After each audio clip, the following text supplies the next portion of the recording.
Bom dia, irmãos. Graça e paz da parte do nosso Senhor e Salvador Jesus Cristo. Estamos aqui para mais uma EBD online. Agora iniciando, graças a Deus, o livro de Crônicas. Bom, irmãos, como é de costume já na nossa quarta EBD, vamos começar com os pedidos do boletim, que diz: a igreja em comunhão deve orar pelos seguintes motivos: sociedade, família e governo, avivamento espiritual, frequência na EBD, nos cursos de quinta e domingos, regularidade nas contribuições, evangelismo e missões. Lembramos também dos enfermos, dos presbíteros, diáconos e dos irmãos desanimados, desestimulados e desempregados. Também pela situação do coronavírus. Senhor Deus, graças te damos por tudo, Pai. Ó Deus, nesse momento estamos diante de Ti, nesse domingo de manhã, para mais uma EBD. Ó Deus, graças te damos por isso. Senhor, pedimos a Ti pela igreja, Pai. Ó Deus, aviva a Tua igreja. Ó Deus, inspira temor do Senhor a todos. Ó Deus, nós da Igreja Presbiteriana Jardim Canadá. Ó Deus, que a chama do Espírito esteja acesa em nossos corações. Ó Deus, pedimos a Ti pela liderança, que o Senhor os abençoe. Ó Deus, peço a Ti por cada família, ó Deus, fortaleça-nos na Tua palavra, na Tua escritura. Ó Deus, pedimos a Ti pelo país, Pai. Ó Deus, abençoe o presidente, os governadores, os vereadores, os congressistas, o pessoal do Ministério da Saúde, para que tudo seja feito, Pai, para a Tua honra e glória, Pai. Tenha misericórdia da nação brasileira, Pai. Tenha misericórdia da Tua igreja, Pai. Nessa situação do coronavírus, Pai. Peço a Ti também por todos os países que estão passando por essa pandemia, Senhor. Pedimos a Ti pelos países europeus, pelos Estados Unidos, pelo Canadá, pelos países da África, Senhor. Tenha misericórdia de nós, Pai. Tenha misericórdia da Tua igreja, Pai. Ó Deus, e pedimos a Ti por essa EBD, Pai. Que o Senhor confronte o nosso coração, que o Senhor nos dê momentos edificantes, Pai, na Tua Escritura. Em nome de Jesus, eu te peço. Amém. Bom, irmãos, nessa aula, então, nós vamos iniciar o livro de Crônicas.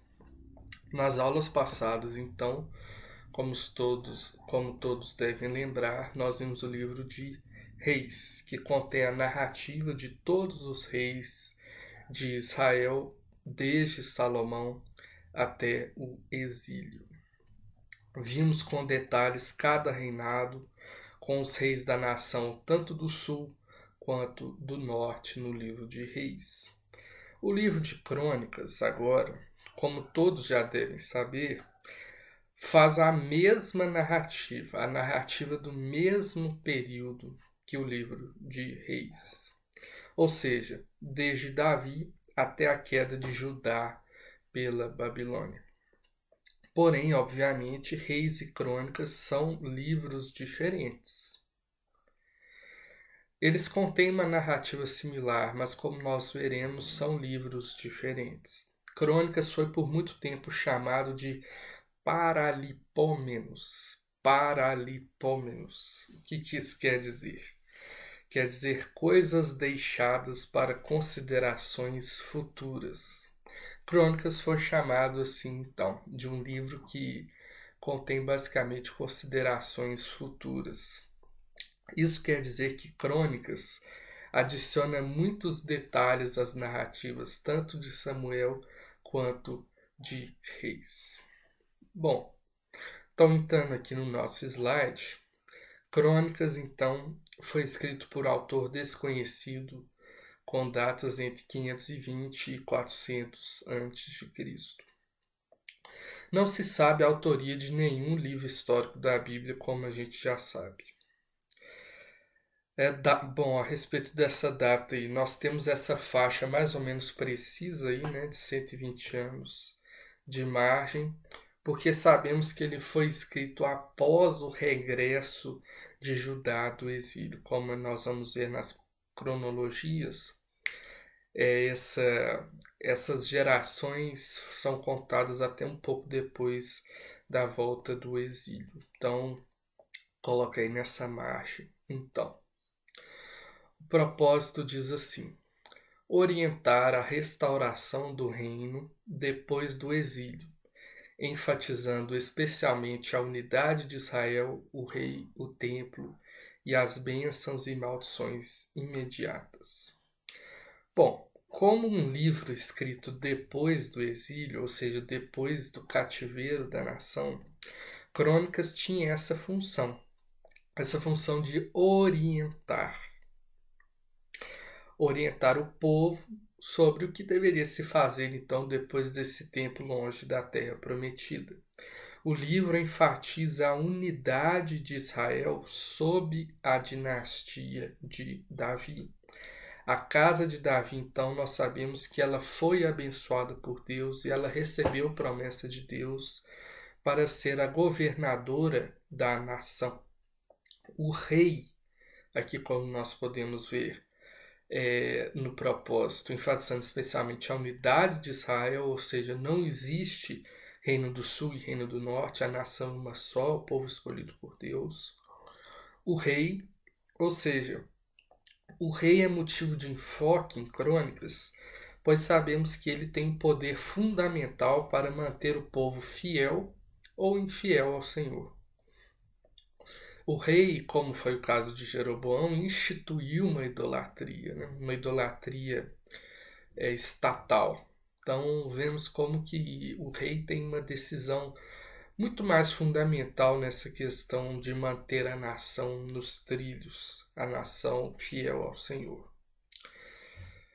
O templo, então, como nós podemos ver aí no propósito, deveria ser restaurado, pois ele é a habitação de Deus em meio do seu povo no Antigo Testamento.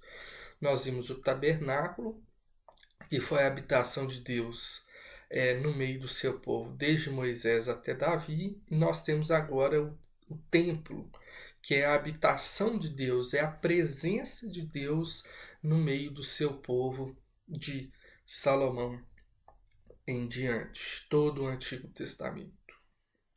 Crônicas, então, vai se preocupar também muito com as bênçãos e maldições imediatas, bênçãos e maldições pactuais que nós vimos lá em Deuteronômio. Ou seja, o autor se preocupa em mostrar que a nação passava por um exílio em decorrência da sua desobediência somente. A nação estava pagando pela sua desobediência, e isso foi bem descrito nas maldições pactuais. Então, nós podemos ver que o povo, na altura em que Crônicas estava sendo escrito, ou seja, o povo havia estado 70 anos de cativeiro, 70 anos em cativeiro. Então, possivelmente era mais de uma geração ali no cativeiro. E essa geração possivelmente deveria pensar: Deus falhou? Deveria pensar também como isso pode ter acontecido conosco. Poderia ter dúvidas também a respeito dos deuses. Marduk é mais poderoso que Yahvé, o Deus da Bíblia? Então essa geração em cativeiro poderia ter essas séries de dúvidas. E isso é resultado, claro, dos 70 anos de cativeiro. O povo estava longe da terra prometida desde 70 anos, longe da terra que foi dada por Deus à nação. Então todas essas questões vão sendo trabalhadas ao longo do livro de Crônicas. Bom, passando então para o nosso segundo slide de Crônicas, nós temos esse primeiro bloco, o bloco das genealogias. E esse primeiro bloco, como os irmãos devem saber, não é nada animador para nós, para o leitor contemporâneo. Se trata então de 9 capítulos sobre genealogia. Esses 9 capítulos contêm basicamente genealogias. Porém, devemos lembrar novamente da situação em que o livro foi escrito, a volta do exílio. Então, para essa nação que tinha para essa geração que tinha todos esses questionamentos, como a gente viu, Deus é conosco, Yahvé é o Deus escolhido da nação, Yahvé tinha escolhido a nação mesma, a nação era realmente abençoada por Deus. Então, todos esses que estavam voltando do exílio não tinham nenhuma certeza para a terra que os pais habitaram, não tinha nenhuma certeza sobre essa volta. As genealogias, então, tratavam diretamente desse problema. Qual era a relação da geração atual com, com o Israel do passado, com a nação do passado? Isso quer dizer que, por meio das genealogias, poderia-se ver a continuidade entre a comunidade da restauração e o antigo Israel. Então, esses homens, essas pessoas que estavam agora retornando do exílio, podiam ter certeza física mesmo, de família mesmo, que eles eram a continuidade do Israel antigo através das genealogias. A genealogia, então, é a ponte entre o povo escolhido de Deus e esses que estavam regressando do exílio. E nesse sentido é muito impressionante a continuidade que o autor de Crônicas fez. Adão até a sua geração. Então ele começa a genealogia desde Adão. Isso com certeza vai responder aos anseios. Deus ainda está interessado em nós? A geração pensava. A resposta do livro com a genealogia é clara. Sim, ele sempre esteve preocupado com a nação. Os regressos do exílio são descendentes de Adão, são descendentes de Abraão, de Jacó, de Isaac. Israel era o povo escolhido por Deus. Então as genealogias elas respondem isso. Um outro ponto que nós podemos destacar também nas genealogias é a preocupação do cronista com todo o Israel, ou seja, todas as tribos. Com isso a gente pode lembrar da nação do norte, né? Nós vimos em Reis que a nação do norte se desviou muito dos propósitos de Deus e ela também já estava há mais tempo no exílio. Se a gente voltar aqui um pouco, a gente vai ver que Samaria caiu no ano 740 e Jerusalém caiu no ano 600, mais ou menos. Então, foram 140 anos de diferença para Jerusalém, para Judá, e mais 70 anos do exílio de Judá. Então foram aí quase 200 anos de diferença para Judá. Veja quanto tempo que a nação do norte estava no exílio. Crônicas, então, mostra a lista genealógica de todas as tribos, como a gente pode ver aqui. Judá, outras tribos, Levi, outras tribos, Benjamim e a continuidade. Sendo assim, mostrando também as genealogias da nação do norte, o cronista está, em primeiro lugar, expressando a sua consciência de que a continuidade incluía também a nação do norte. A continuidade com Adão, com Abraão, com Isaac, com Jacó, inclui também a nação do norte. Em segundo lugar, o cronista está mostrando que o cisma, ou seja, a divisão entre Reino do Norte e Reino do Sul, não é permanente nem é desejável. Em terceiro lugar, o cronista está mostrando a esperança escatológica de um reflorescimento da nação escolhida por Deus. O que é escatológica? Escatológica é basicamente cumprimento de promessas. Deus iria cumprir a promessa que ele fez a Abraão de ter uma grande nação. Então o cronista está mostrando essa esperança que ele tinha na nação escolhida por Deus.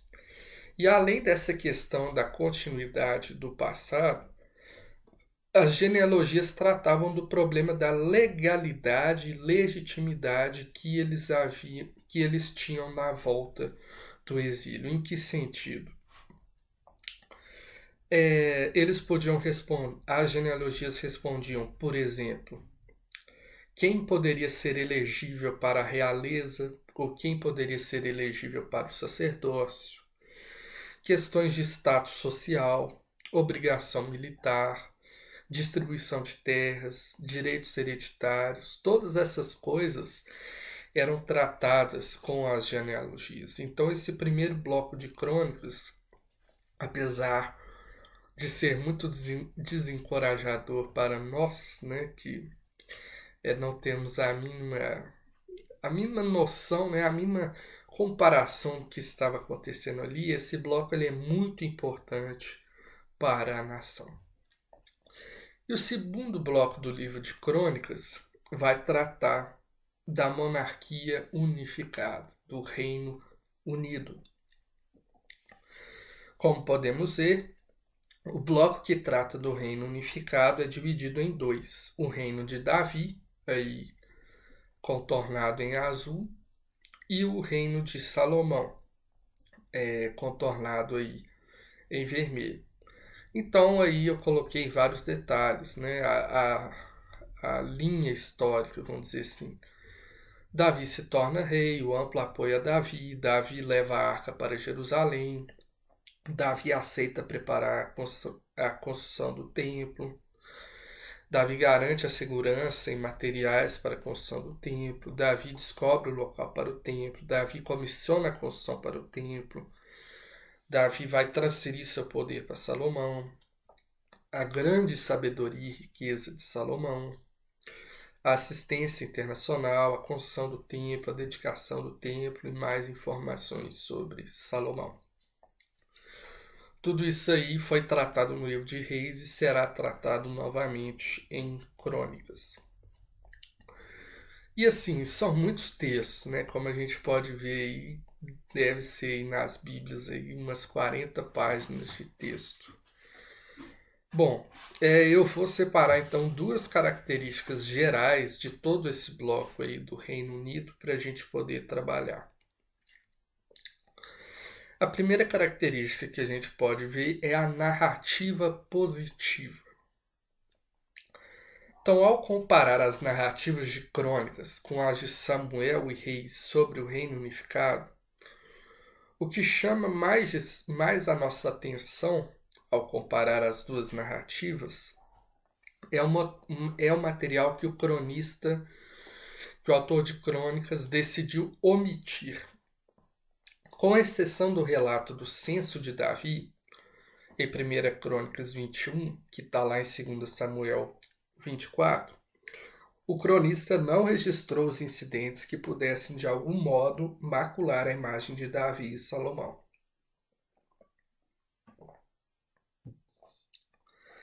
Em Crônicas, então, Davi e Salomão são retratados como gloriosos, obedientes, vitoriosos, que não apenas desfrutaram da bênção divina, mas também do apoio da nação toda. Bom, alguns poderão dizer então que o cronista é uma pessoa tendenciosa. Bom, nós temos que entender que essa visão do cronista está associada à promessa de uma dinastia duradoura feita por Deus. Isso está lá em 1 Crônicas 17, do 11 a 1 Crônicas, capítulo 17, do versículo 11 ao 17. Davi e Salomão são a esperança escatológica, ou seja, a esperança das promessas feitas para a nação. Numa época em que Israel era dominado pelos persas, o escritor ainda tinha esperanças numa restauração do governo davídico. E desse modo, descreveu o glorioso reinado de Davi e Salomão, ocorrido no passado, conforme a sua esperança para o futuro. Então é esse o motivo da omissão, vamos dizer assim, de certos fatos.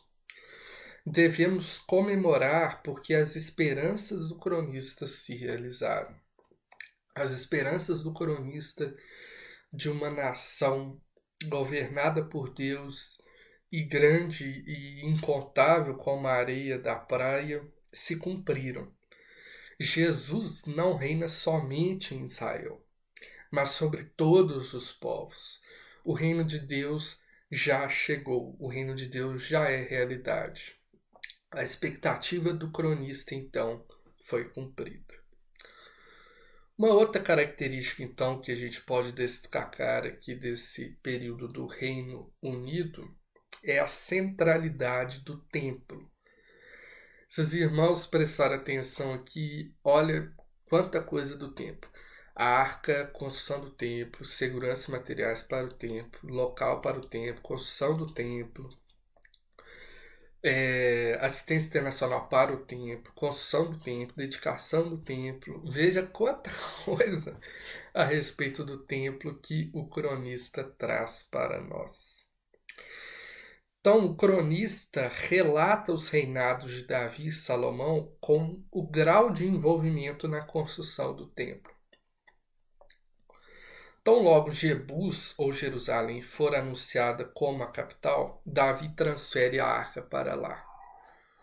Então tá aqui, Davi leva a arca para Jerusalém. O cronista acrescenta uma extensa parte referente às preparações de Davi para o trabalho que deixaria Salomão. Então, aqui nós podemos considerar uma preparação, né? Aí, aqui na arca, depois construção, depois a segurança, materiais pelo local, depois os preparativos mesmo, né? Então veja quantas preparações Davi fez para o trabalho que deixaria para Salomão. Até a transferência do poder real tratava primeiramente da construção do templo. Se depois os irmãos quiserem ler aqui o discurso da transferência de poder a Salomão, é basicamente tratava principalmente da construção do templo. Reis destacou muito a capacidade de Salomão para governar e julgar, como nós vimos. Agora, Crônicas destaca a sabedoria de Salomão para construir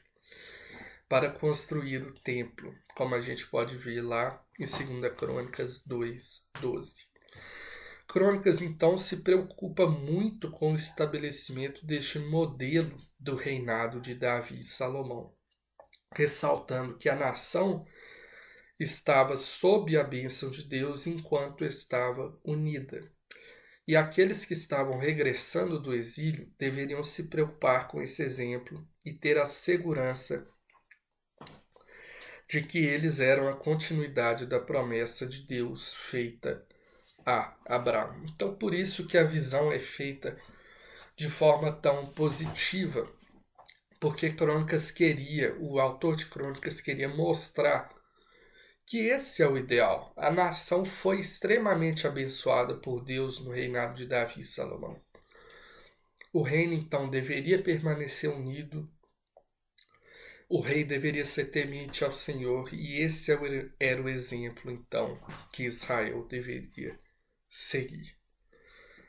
Bom, nessas breves palavras sobre o reino unificado, eu creio que dá um suporte para os irmãos lerem esses capítulos. Bom, nosso segundo slide de Crônicas, então, vai falar do reino dividido, do reino partido, depois o cisma entre norte e sul. Esse terceiro momento, então, do livro de Crônicas vai tratar desse reino dividido entre sul e norte. Uma coisa salta aos nossos olhos de imediato ao ler essa parte do livro de Crônicas, que é: o autor omite a história do Reino do Norte, passando apenas por alguns relances. Podemos ver aí o reinado de Roboão, Abias, Asa, Josafá, Jeorão, Acasias, Joás, Amazias, Uzias, Jotão e Acas. Ou seja, o autor de Crônicas trata apenas do reino do sul, do reino de Judá. O norte, e aí vocês podem ver que tem essa divisão entre Judá e norte em Judá. O norte em Judá significa que a influência do reino do norte sobre os reis de Judá foi muito forte nesse período aí, de Jorão até Acás. O bloco do reino unificado, ou reunificado, que é o último bloco, é simplesmente o reino de Judá, porque o reino do norte havia sido exilado, então, quando Samaria foi capturada. Vale ressaltar que o reino do sul, então, buscou alianças com os israelitas que ainda habitavam no norte, sendo que a jurisdição era oficialmente da Assíria. Como a gente viu, Samaria foi capturada pela Assíria. Mas a vida religiosa dos reis do norte continuou. Os israelitas continuaram ali na nação do norte, vão continuar cultuando ao Senhor, os que ainda não eram fiéis. Então, o reino de Judá então vai fazer constantemente essa repatriação, né? Essas alianças. Esse bloco então desse reino dividido agora ele vai revelar uma das maiores preocupações do livro, a história das más ações que conduziram o exílio. Bom, vamos ler aqui rapidamente. Segunda Reis ainda, Segunda Reis 21, 15 diz assim: Porquanto fizeram o que era mal perante mim e me provocaram a ira, desde o dia em que seus pais saíram do Egito até o dia de hoje. Exatamente isso. A nação estava no exílio por causa das más ações do próprio povo, da própria nação. Os próprios exilados não estavam completamente de acordo com essa explicação. Os exilados reclamavam que estavam sendo punidos por pecados que não haviam cometido. A gente pode lembrar lá de Ezequiel 18, versículo 2, que diz lá um ditado muito repetido na nação de Israel: Os pais comeram uvas verdes e os dentes dos filhos é que se embotaram. Bom, se os irmãos lembram lá da aula que o pastor deu sobre maldição hereditária, os irmãos vão lembrar muito bem que isso não procede. Quando o cronista reconta a história de Judá, ele está preocupado em mostrar que o castigo pelo pecado nem sempre é postergado para as gerações futuras. Porém, muito pelo contrário, cada geração experimentará a bênção ou maldição de acordo com as suas próprias ações. Em várias passagens exclusivas de Crônicas, o autor trata de uma resposta imediata da parte de Deus aos eventos ocorridos. A gente pode ler, por exemplo, 1 Crônicas 28, 8 e 9, 2 Crônicas 12, versículo 5, 15, versículo 2, 20, versículo 20. Todos esses versículos que eu cito são respostas imediatas de Deus aos eventos que aconteceram. Inclusive, o versículo mais conhecido de Crônicas, que vale a pena a gente ler, eu creio que os irmãos até devem saber de cor. 2 Crônicas 7,14 diz assim: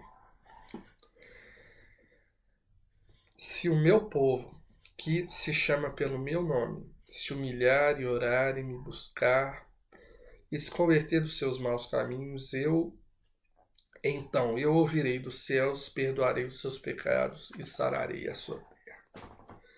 Até esse versículo, o versículo mais famoso de Crônicas, está dando uma resposta imediata da parte de Deus. Buscar a Deus nessa parte aí do reino dividido é a expressão chave para bênção ou aflição. Se humilhar determina a resposta divina. Esses termos são veículos comuns para o cronista mostrar a verdade teológica por trás dos acontecimentos históricos.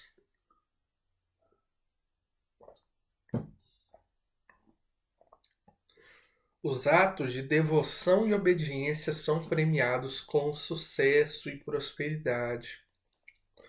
Programas de construção, vitória na guerra, progênie, ou seja, muita prole, né? Muitos filhos, apoio popular, etc.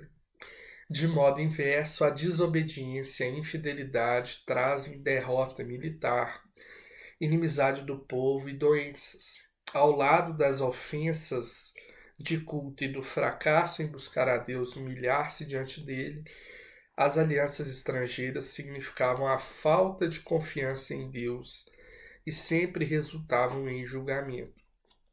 Então, esse bloco do reino dividido ele vai mostrar principalmente o que levou a nação a estar no exílio. O que vai trazer bênção para a nação? O que vai trazer maldição para a nação? Ou seja, é aquela teologia que nós vimos no pacto lá de Deuteronômio. Façam o que é agradável a Deus, sigam aos seus princípios e haverá bênção sobre a terra. Se desviem e haverá maldição sobre a terra. Irmãos, por fim, nós não vamos ater nos detalhes, então, do livro de Crônicas. A gente deve nos lembrar, ao fazer a leitura do livro de Crônicas, dessas temáticas. Em primeiro lugar, a história narrada aqui e em Samuel e Reis é a mesma, vamos deixar isso claro. Não há discordâncias entre as duas narrativas. Todas abordam os fatos da história da nação de Israel. Não há mentiras em Crônicas. A gente falou que o autor de Crônicas omite certas coisas. Mas ele não mente, as narrativas são congruentes, nada é contradito. O que acontece é que os livros foram escritos por autores diferentes e em épocas diferentes. Isso quer dizer que o que é preocupação para um pode não ser para o outro, e vice-versa. Vamos lembrar da nossa aula introdutória. Para a gente ter uma melhor interpretação, a gente tem que saber, a gente tem que entender quem escreveu, quando escreveu, o contexto em que escreveu. Isso é básico. Então, essas diferenças vão impactar o texto. O autor de Crônicas e o autor de Reis foram diferentes. Eles viveram em épocas diferentes. Então, isso mostra como que os livros vão sair diferentes, obviamente. O resultado para nós dessas diferenças é excelente, o resultado dessas diferenças. Temos a narrativa histórica verdadeira, contada de pontos de vista diferentes. Isso que faz só enriquece a nossa compreensão, só enriquece o nosso entendimento sobre a história de Israel. Em segundo lugar, o livro de Crônicas é inspirado por Deus e útil para o ensino, para a repreensão, para a correção, para a educação na justiça, a fim de que o homem de Deus seja perfeito e perfeitamente habilitado para toda boa obra. 2 Timóteo 3,16. Os primeiros 9 capítulos são realmente duros de fazer a leitura. Nós, contemporâneos, não conseguimos muitas vezes extrair alguma coisa de útil desses 9 capítulos de genealogia. Mas isso pode ser superado com algum esforço. Em terceiro lugar, a característica principal dos livros históricos é mostrar a verdade teológica por trás da história. O que isso quer dizer? Eles mostram o conhecimento de Deus que pode ser adquirido por meio do estudo da história da nação de Israel. O que eu posso saber de Deus com relação à nação de Israel? Na nação de Israel aconteceram muitas coisas. Essas coisas são narradas por meio da história. E o que se pode aprender dessas coisas narradas na história da nação de Israel? Nós podemos ter conhecimento de quem Deus é, das características de Deus. Nós podemos tirar então muitas informações para que contribuem para que conheçamos mais a Deus. Muitas informações. Nós sabemos que Ele é santo, Ele chamou a nação a ser santa, a ser separada das outras. Deus é justo porque traz bênção quando a nação cumpre o pacto e traz maldição quando ela não cumpre o pacto. Deus é misericordioso porque nós sabemos que esses reis aqui, o quanta maldade foi praticada por esses reis. E mesmo assim, Deus postergou muito e muito o julgamento da nação. Quanto ele é misericordioso. O quanto ele é todo poderoso, ou seja, o quanto ele governa sobre todas as coisas. Deus não era rei somente da nação de Israel. Deus é rei sobre toda a sua criação. Ele usou a Síria para capturar Samaria porque ele é rei da Síria também. Ele governa sobre a história da Síria também. Deus usou Babilônia para atacar Judá, para capturar Judá, porque ele é governador sobre a Babilônia também. Ele também governa sobre a nação da Babilônia. Ele é todo poderoso, ele sabe o que faz, ele é perito em suas obras, ele é bom. Tudo isso nós podemos extrair da narrativa de Crônicas, tudo isso nós podemos extrair de toda a narrativa dos livros históricos. Essa é a utilidade dos livros históricos. Claro, além dos historiadores poderem fazer uma série de estudos, nós podemos ter então uma melhor compreensão de quem Deus é, de como Deus age através da história. Bom, irmãos, encerramos aqui então o nosso estudo no livro de Crônicas. Espero não ter sido vago demais. Espero também que os irmãos leiam depois, ou que, se estiverem lendo em sequência, né? Quando forem ler, lembrem desses princípios básicos ao lerem Crônicas. E nas próximas aulas nós vamos entrar então nos livros de Esdras e no livro de Neemias. Bom, irmãos, eu agradeço então por assistirem à aula. Que Deus abençoe a todos. Fiquemos em oração.